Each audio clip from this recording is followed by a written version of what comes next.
And we're in a situation in this country where many of the campaigns that we are leading are against corporatization of British society. And at the same time, those same struggles are being waged. And it's important to build those bonds and those lines of solidarity on a horizontal level rather than on a vertical level, I would say.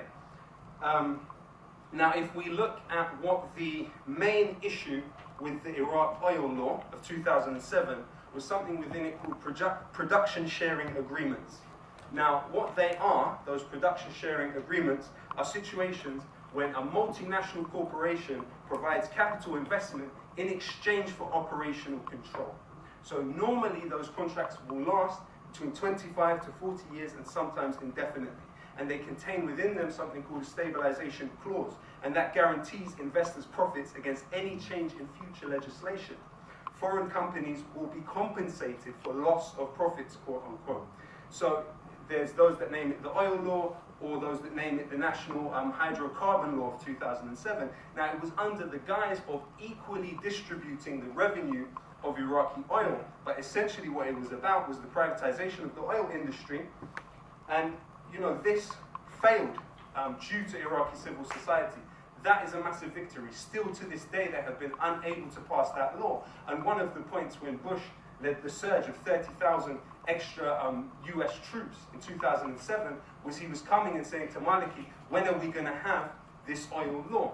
But it was not passed, not because the political figures felt a specific way, because they were pressured into doing that. And that's an important thing, to understand that there's a dialectic and there's a variable at work in all of these situations. Now, these international companies who do currently have contracts there anyway are not, they're not using laws that we understand to be, prior to 2015 anyway, to be international labor laws. These companies are working in a way where the workers' rights are not protected, where the right to join unions was not protected, where the right to bargain collectively and organize strikes and protests was not protected in the way that it should be in any quote-unquote democratic society. We know the Tolpod martyrs who fought for that right to collectively organize in this country were exiled in the 1830s.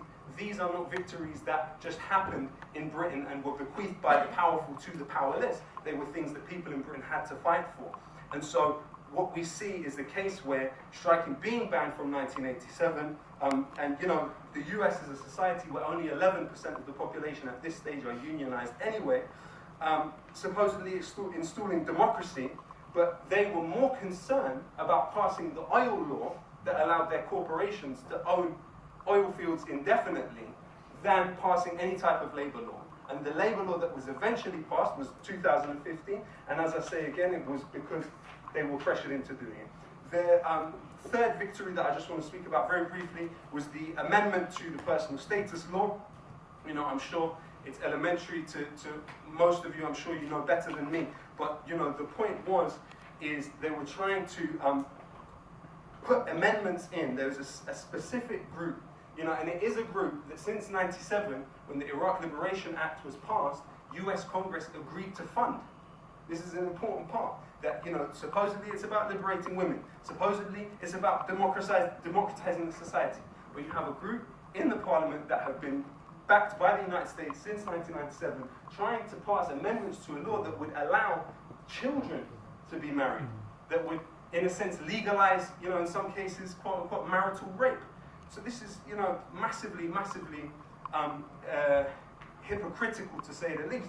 Now, the last point that I want to make, and I think an important point of Tadhamun for us here, is the struggle for reparations. You have the 20 fastest growing economies in the world today, none of them being in the Western Hemisphere. You have British multinational companies still own about $1 trillion worth of African resources, from mines to oil reserves. Those companies own about 1 million square kilometers of African land. But the vestiges of the British Empire are in decline. A reconfiguring of British relationships with the rest of the world is taking place. We have the precedent of the Mau Mau, the cases where people had been tortured by the British and in some cases castrated in the 60s winning £20 million reparations today. We have precedents that offer us a different way of looking at things. In December of last year, the International Criminal Court came saying they're looking at war crimes committed by British soldiers against Iraqi detainees. The chief prosecutor of the ICC said there is a reasonable basis to say British soldiers unlawfully killed prisoners and committed the war crimes of willful killing, torture and inhumane treatment, outrages upon personal dignity, and rape or other forms of sexual violence. Now, there is a danger of these types of campaigns being appropriated, because when we look at who they're being dealt with on the Iraqi government side of it, there are unsavory characters that were involved intimately in that stage of the occupation that it seems to be dealing with it. You know, the British government themselves even set up Iraq Historic Allegations Team, and they were funded to the tune of £60 million, but they were shut down with zero prosecution because of a lack of professionalism. So it's in this way that we see this industry developing off the back of it for projects which are never finished. Contracts are signed, people are taking the money, and the projects are never finished. Of course, the Chilcot inquiry concluded military action was not a last resort. There was no imminent threat from Saddam Hussein, and WMD was presented with certainty that was not justified. These are things which can be built upon and must be built upon. You know, we look at the struggle of someone like Phil Shiner, who was disbarred, you know, and we could really consider him in some way a victim of the war of 2003, you know, because of the way that he was working so hard to try and bring these cases against the British government and win this money for people that had lost families, had lost family members or been tortured or mistreated. Now, we also know that in addition to 330 claims, there's been 330 claims that have been settled out of court by the Ministry of Defence in this country, paying out £22 million, and this was by the end of 2016.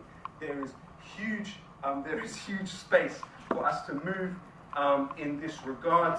So yeah, that's pretty much what I would say. You know, we have Jeremy Corbyn has actually made clear that he is still prepared to call for Tony Blair war crimes investigation. So we now have an alternative to the inverted totalitarianism of corporatism, of endless war. We do have the potential to really push for major victories, and in that I would say the Iraqi diaspora has to play an absolutely vital and pivotal role.